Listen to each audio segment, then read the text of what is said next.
सुनिए, पॉलिटिक्स संतों को करनी चाहिए ना।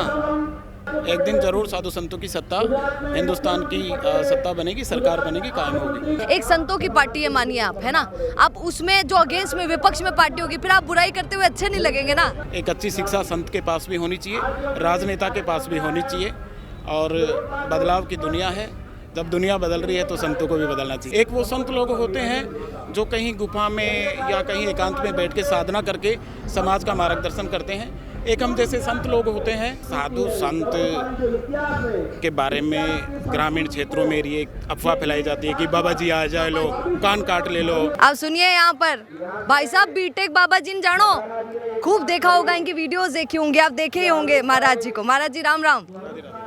महाराज जी क्या बोलेंगे आज के प्रोग्राम के लिए? अद्भुत, अकल्पनीय, बहुत सुंदर प्रोग्राम और मन बहुत प्रसन्न है कि बनास नदी के तट पर रंग बिरंगी पगड़ियों के अंदर बगड़ावत भाई लोग पधारे हैं। आप जैसे पत्रकार बंधु और मेरी बहनें भी आई हैं, मन बड़ा प्रसन्न है। बीटेक बाबा क्यों? अरे थोड़ी बहुत इंजीनियरिंग की पढ़ाई की, उसके बाद में लोग कहने लग गए। तो महाराज जी एक बात सुनिए, लोग किया करा बेटा न पढ़नो तो संत बन जाओ। पहले के लोग कहते थे कि काय न करनो तो बाहर जाओ और संत बनो, फिर ब्याह भी न करनो पढ़ लो। आजकल मुझे ऐसा लगता है कि साधु संतों को भी वेल एजुकेटेड होना चाहिए, बहुत पढ़ा लिखा होना चाहिए। मतलब नेताओं अगर के साथ अगर साधु संत और राजनेता वर्तमान परिदृश्य के अंदर अगर पढ़े लिखे नहीं होंगे तो समाज में एक स्पष्ट जो संदेश है, जो कार्य है, वो जो करना चाहिए वो नहीं कर पाएंगे। बल्कि हमारे जो तमाम पूर्वाचार्य हैं वो अगर कम पढ़े लिखे भी थे तो कोई बड़ी बात नहीं थी, वो ज़माना अलग था। ज़माना बदल गया तो ज़माने के साथ में एक अच्छी शिक्षा संत के पास भी होनी चाहिए, राजनेता के पास भी होनी चाहिए। और बदलाव की दुनिया है, जब दुनिया बदल रही है तो संतों को भी बदलना चाहिए। संत पढ़े लिखे क्यों नहीं हो सकते हैं? क्या बात बोली आपने? नहीं, ऐसा नहीं है, मैंने ऐसा नहीं कहा कि संत पढ़े लिखे नहीं हो सकते।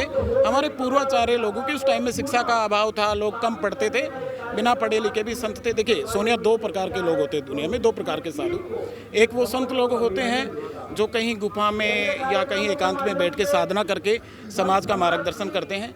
एक हम जैसे संत लोग होते हैं जो समाज में रह के ही समाज को परिवर्तन करना चाहते हैं, तो मैं इसको ज़्यादा महत्व देता हूँ। अच्छा महाराज जी, एक बात आप लोगों को आज जरूर बोलूंगी। यहाँ बगड़ावत में आके मैंने एक बहुत बड़ी जीत हासिल की है, वो ये है कि एक खौफ लगता था, पता नहीं संत गणों के कब नाराज हो जाए, उनसे पूछ सकती हूँ कि नहीं, पर आप लोगों से मिलकर ऐसा लग रहा है कॉन्फिडेंस ही बढ़ गया है। वो सिद्धियाँ आप लोगों ने प्राप्त कर रखी है कि पॉजिटिविटी ज़्यादा महसूस हो रही है। साधु संत के बारे में ग्रामीण क्षेत्रों में ये अफवाह फैलाई जाती है कि बाबा जी आ जाए लो, कान काट ले लो। ये एक डराने की बातें हैं, लेकिन संत महात्मा तो बहुत निर्मल शीतल स्वभाव के होते हैं, वो किसी का बुरा नहीं करते। सर महाराज जी एक बात बताइएगा, लोग बाहर आजकल पता नहीं क्यों संतों को लेके इतनी बातें उठ गई हैं, शायद वो पॉलिटिकली भी लोगों ने बहुत शुरू कर दिया है। आपसे पूछूंगी, ऐसे कौन से महाराज जी हैं, ऐसे कौन से भारत देश का संत है जो आपको सच्चा संत लगता हो? एक बार हमारी जनता को, हालांकि बहुत है। देखिए, जो अच्छा काम करता है, जो शुद्धता का काम करता है, वो सारे ही अच्छे लोग हैं और वो सब संत की श्रेणी में है। संत की सुनिए, पॉलिटिक्स संतों को करनी चाहिए ना। राजनीति में शुद्धिकरण जरूरी है, बेईमान लोगों के खिलाफ लड़ना चाहिए और साधु संत लड़ रहे हैं। एक दिन जरूर साधु संतों की सत्ता, हिंदुस्तान की सत्ता बनेगी, सरकार बनेगी, कायम होगी। सुनिए ना महाराज जी, लेकिन कुछ लोग होते हैं ना जो भगवा पहनकर गलत भी होते हैं, ऐसा भी लोगों का कहना है। ऐसा तो व्हाइट कलर पहन के भी नेता भी गलत होते हैं, पत्रकार भी गलत होते हैं, टीचर भी गलत होते हैं। ये बड़ी बात नहीं है, लेकिन हम लोग अच्छा काम कर रहे हैं, हमें बस हमारे को संतुष्टि है। बिल्कुल पॉलिटिक्स में होना चाहिए संतों को, बिल्कुल होना चाहिए। फिर वो बुरा बोलते हुए अच्छे लगे। सुनिए ना, सुनिए, एक संतों की पार्टी है मानिए आप, है ना। अब उसमें जो अगेंस्ट में विपक्ष में पार्टी होगी, फिर आप बुराई करते हुए अच्छे नहीं लगेंगे ना। नहीं, हम बुराई नहीं करते हैं, बिल्कुल भी नहीं करते। वास्तविक बात संतों को कहनी चाहिए। संत किसी का गुलाम नहीं होता है। कांग्रेस, बीजेपी, सपा, बसपा, ये सब अपनी अपनी दुकानें हैं मेरे हिसाब से। आप किसी पार्टी को नहीं मानते? नहीं, मैं एक विचारधारा को फॉलो करता हूँ। सबसे बड़ी विचारधारा इंसानियत की विचारधारा है और मैं प्यार मोहब्बत को फॉलो करता हूँ। तो ये पार्टियां करती होंगी इंसानियत वाली विचारधारा? हाँ, करती हैं छोटा मोटा, कोई कभी कभी गड़बड़ करते हैं, ऊपर नीचे हो जाते हैं।